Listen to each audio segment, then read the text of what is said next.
ಕರ್ನಾಟಕ ಪರೀಕ್ಷಾ ಪ್ರಾಧಿಕಾರ ಸಿದ್ಧಪಡಿಸಿರುವ mobile based candidate authentication ಯಶಸ್ವಿಯಾಗಿದೆ. ಈ ತಂತ್ರಜ್ಞಾನ ನಕಲಿ ಅಭ್ಯರ್ಥಿಗಳು ಪರೀಕ್ಷೆ ಬರೆಯೋದನ್ನು ಸಂಪೂರ್ಣವಾಗಿ ತೊಡೆದು ಹಾಕಲಿದೆ ಅಂತ ಕೆಇಎ ನಿರ್ದೇಶಕ ಪ್ರಸನ್ನ ಹೇಳಿದ್ದಾರೆ. ವಿಧಾನ ಪರಿಷತ್ನಲ್ಲಿ ಖಾಲಿ ಇರುವ ಕಂಪ್ಯೂಟರ್ ಆಪರೇಟರ್ ಹಾಗೂ ಇನ್ನಿತರೆ ಹುದ್ದೆಗಳಿಗೆ 4 ದಿನಗಳ ಪರೀಕ್ಷೆ ಆರಂಭ ಆಗಿದ್ದು, ಇದರಲ್ಲಿ ಕೆಇಎ ಎಂಜಿನಿಯರಿಂಗ್ ತಂಡ ಅಭಿವೃದ್ಧಿಪಡಿಸಿರುವ ಹೊಸ ಅಪ್ಲಿಕೇಶನ್ನ ಪ್ರಯೋಗಾರ್ಥವಾಗಿ ಬಳಸಲಾಯಿತು. ಅಭ್ಯರ್ಥಿಗಳು ಪರೀಕ್ಷಾ ಕೊಠಡಿ ಪ್ರವೇಶಿಸುವಾಗ ಮೊಬೈಲ್ ಆ್ಯಪ್ ಬಳಸಿ ಅವರ ಮುಖದ ಚಿತ್ರವನ್ನು ಸೆರೆ ಹಿಡಿಯಲಾಗುತ್ತದೆ. ಇದು ತಕ್ಷಣವೇ ಕೆಇಎ ಸರ್ವರ್ನೊಂದಿಗೆ ಆನ್ಲೈನ್ ಮೂಲಕ ಸಂಪರ್ಕಗೊಂಡು ಅಭ್ಯರ್ಥಿಗಳು ಅರ್ಜಿ ಹಾಕುವ ಸಂದರ್ಭದಲ್ಲಿ ಹಾಕಿದ್ದ ಭಾವಚಿತ್ರದೊಂದಿಗೆ ತಾಳೆ ನೋಡಿ ಅಭ್ಯರ್ಥಿಯ ನೈಜತೆಯನ್ನು ತಕ್ಷಣವೇ ದೃಢಪಡಿಸುತ್ತೆ. ಇದರಿಂದ ನಕಲಿ ಅಭ್ಯರ್ಥಿಗಳನ್ನು ಪರೀಕ್ಷಾ ಕೊಠಡಿ ಪ್ರವೇಶಿಸದಂತೆ ತಡೆಯಲು ಸಾಧ್ಯವಾಗುತ್ತದೆ ಅಂತ ಕೆಇಎ ಕಾರ್ಯನಿರ್ವಾಹಕ ನಿರ್ದೇಶಕ ಎಚ್ ಪ್ರಸನ್ನ ಮಾಹಿತಿ ನೀಡಿದ್ದಾರೆ.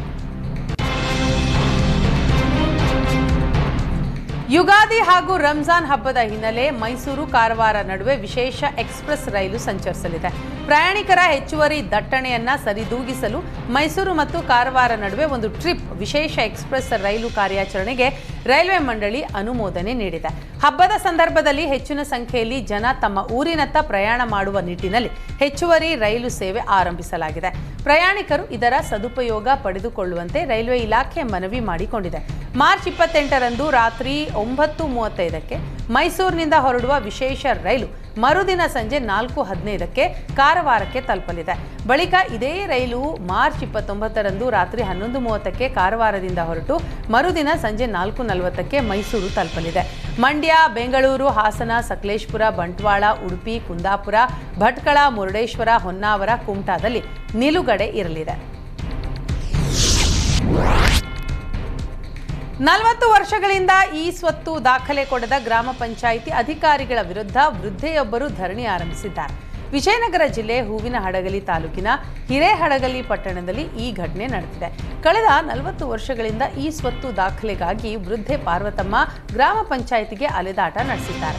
ಎಷ್ಟೇ ಮನವಿ ಮಾಡಿದ್ರೂ ಅಧಿಕಾರಿಗಳು ಈ ಸ್ವತ್ತು ನೀಡದ ಕಾರಣ ಗ್ರಾಮ ಪಂಚಾಯಿತಿಯ ಎದುರು ವೃದ್ಧೆ ಪಾರ್ವತಮ್ಮ ಧರಣಿ ಕುಳಿತಿದ್ದಾರೆ. ಎಲ್ಲ ದಾಖಲಾತಿಗಳಿದ್ರೂ ಪಂಚಾಯಿತಿ ಅಧಿಕಾರಿಗಳು ಮಾತ್ರ ಇಲ್ಲ ಸಲ್ಲದ ಸಬೂಬು ಹೇಳ್ತಾ ಇದ್ದಾರೆ. ತಮ್ಮ ನಿವೇಶನಕ್ಕೆ ಈ ಸ್ವತ್ತು ಕೊಡೋವರೆಗೂ ಧರಣಿ ಮುಂದುವರಿಸುವುದಾಗಿ ಪಾರ್ವತಮ್ಮ ಹೇಳಿದ್ದಾರೆ. ಕಲ್ಯಾಣ ಕರ್ನಾಟಕದ ಜಿಲ್ಲೆಗಳಲ್ಲಿ ದಿನೇ ದಿನೇ ಬಿಸಿಲು ಹೆಚ್ಚಾಗ್ತಾ ಇದೆ. ಸಾರ್ವಜನಿಕರು ಹಾಗೂ ಸರ್ಕಾರಿ ನೌಕರರು ಹಲವು ಸಮಸ್ಯೆಗಳಿಗೆ ಗುರಿಯಾಗ್ತಾ ಇದ್ದಾರೆ. ಇದನ್ನ ತಡೆಯುವ ಉದ್ದೇಶದಿಂದ ಏಪ್ರಿಲ್ ಮತ್ತು ಮೇ ತಿಂಗಳಿನಲ್ಲಿ ಸರ್ಕಾರಿ ಕಚೇರಿಯ ಅವಧಿ ಬದಲಾವಣೆ ಮಾಡಿ ಸರ್ಕಾರ ಆದೇಶ ಹೊರಡಿಸಿದೆ. ಬೆಳಿಗ್ಗೆ 8 ಗಂಟೆಯಿಂದ ಮಧ್ಯಾಹ್ನ 1 ಗಂಟೆ 30 ನಿಮಿಷದವರೆಗೂ ಸರ್ಕಾರಿ ಕಚೇರಿ ನಡೆಯಲಿದೆ. ಜನರು ಸಹ ಬಿಸಿಲಿನ ಸಮಯದಲ್ಲಿ ಓಡಾಟ ಮಾಡಬಾರದು ಅಂತ ಆದೇಶ ಮಾಡಲಾಗಿದೆ. ಇನ್ನು ಈ ವರ್ಷ ರಾಯಚೂರು ಜಿಲ್ಲೆಯಲ್ಲಿ ಅತಿ ಹೆಚ್ಚು ಬಿಸಿಲು ದಾಖಲಾಗಿದ್ದು, ಜನರು ಆರೋಗ್ಯದ ಬಗ್ಗೆ ವಿಶೇಷ ಕಾಳಜಿ ವಹಿಸಲು ರಾಯಚೂರು ಜಿಲ್ಲಾಡಳಿತ ಮನವಿ ಮಾಡಿದೆ.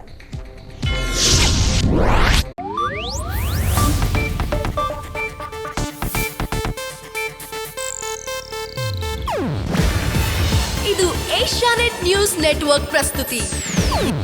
ನೀವು ನೋಡ್ತಿದ್ದೀರಾ ಏಷ್ಯಾನೆಟ್ ಸುವರ್ಣ ನ್ಯೂಸ್.